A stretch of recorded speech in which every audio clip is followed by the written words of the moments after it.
I woke up at 6 a.m. to the horrifying sound of a chainsaw tearing into my fence.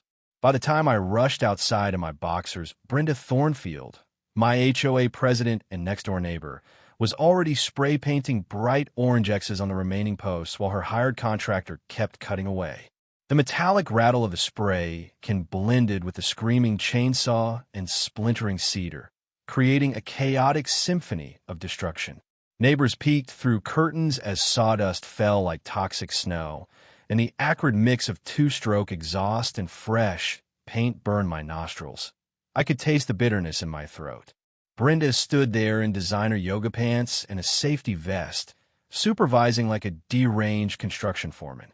"Your fence is 2 inches too tall," she screamed, waving a crumpled HOA violation notice. "It ruins my mountain view and violates community standards." 20 feet of the Memorial Garden fence I'd built myself, gone in minutes. My name is Marcus Delua. 6 months earlier, I'd moved to Pine Ridge Estates in Colorado hoping for a fresh start. At 52, an electrical contractor who just lost my wife Sarah to cancer after a brutal 2-year battle that drained our savings and shattered my heart, I used the life insurance money to buy this modest ranch house sandwich between two McMansions. I thought a quiet suburban neighborhood would help me heal. The fence Brenda destroyed. I'd build it as therapy. Every board hammered in place helped process my grief. The rhythmic thunk of the nail gun, the rough texture of cedar under my calloused hands, the sweet smell of fresh wood stain. It was all part of creating something beautiful for Sarah's memory. Behind it lay her memorial garden, where her favorite roses mixed with lavender on summer evenings. But apparently, my 6-foot privacy fence blocked Brenda's $1 million mountain view. Brenda Thornfield, 48, real estate agent, drove a white Range Rover with Lux Lady vanity plates. She had 2 spoiled teenage sons whose loud parties shook windows 3 houses down, yet their scattered beer cans never earned violation notices. Her investment banker husband traveled constantly, leaving her free to patrol like a designer-clad dictator. The targeting began my first week. She claimed my work truck violated commercial vehicle restrictions for not being aesthetically compatible. I asked for the rule. She produced a binder thick enough to stop bullets, filled with bylaws that seemed to multiply. I parked in the garage. She complained about visible electrical supplies through the window. I hung a curtain. Then came the notices. Lawn 1 inch too tall, $50 daily fine. Garbage bins visible 30 minutes past pickup, $50 daily. Unauthorized outdoor storage for leaving a rake against the house, $50 daily. Each arrived on expensive cream-colored paper, delivered personally in designer heels that click-clacked like a countdown. Her sickly sweet floral perfume lingered long after she left, marking her territory. Violation notices piled on my kitchen counter while I sipped cheap grocery store coffee, the bitterness matching my growing resentment. The fence became her declaration of war. She claimed it violated the 6-foot maximum and encroached 2 inches onto a common area that didn't exist in my deed. She'd hired a surveyor specifically to find violations after I ignored her friendly suggestion to lower it. This fence destroys property values and creates a hostile living environment, she announced at my first HOA hearing. In her living room, not the community center, amid the crunch of store-bought cookies on paper plates. Board members, her sister-in-law Janet, and 2 elderly residents who feared her, nodded like bobbleheads. My evidence of identical fences elsewhere, dismissed as technical mumbo-jumbo, pointing out the required 30-day notice. My fine jumped to $300 daily for wasting the board's time. That's when I realized she'd made a crucial mistake, assuming a grieving widower could be bullied into submission. Sarah had left me heartbroken, but also with nothing left to lose. The most dangerous opponent is someone who's already lost everything that mattered. The war escalated. Brenda arrived with a surveyor, dictating notes while they measured every inch. But while they focused on my property, I documented hers. A 7-foot decorative mailbox over height limit. Deck extension 18 inches beyond permit. Unapproved commercial-grade lights. At the courthouse, amid musty filing cabinets and squeaking microfiche machines, I discovered Pine Ridge Estate's architectural guidelines had never been properly filed with the county.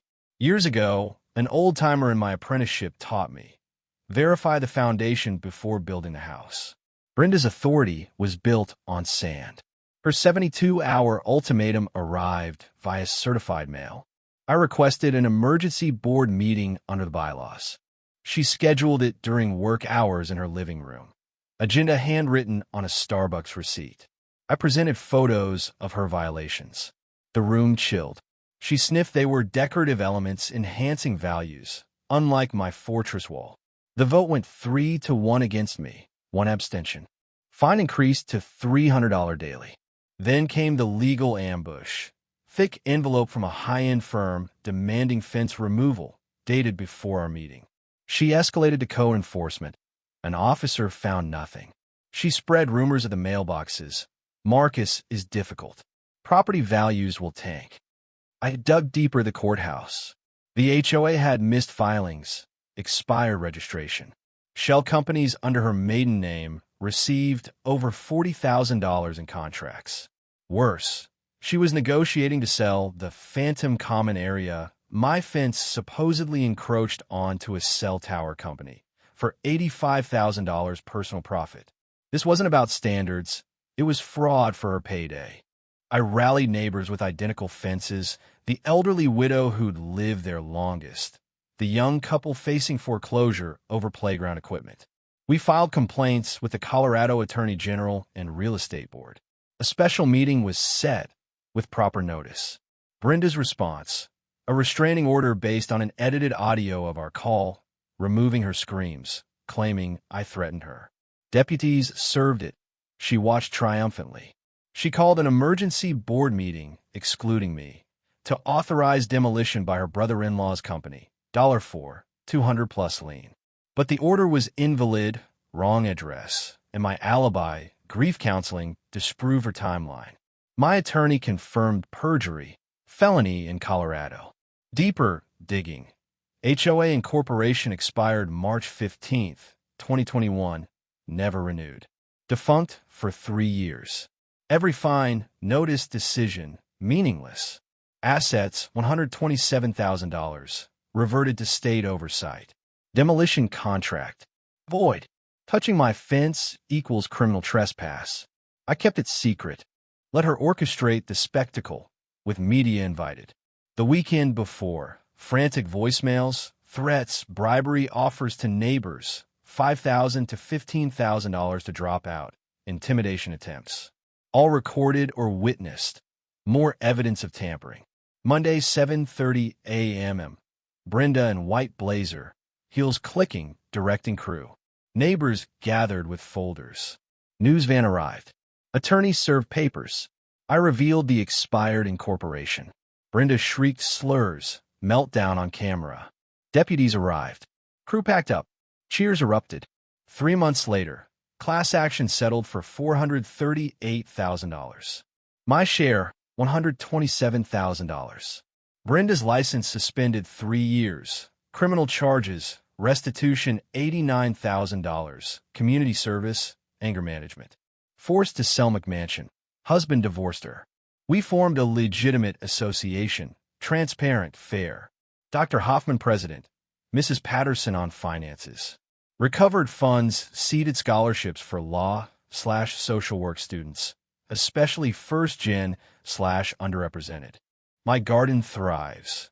Fence stands with a new memorial gate opening to a community path. Annual festival draws crowds. Apple pie, live music, laughter replacing conflict. Property values up 12%. 3 families stayed.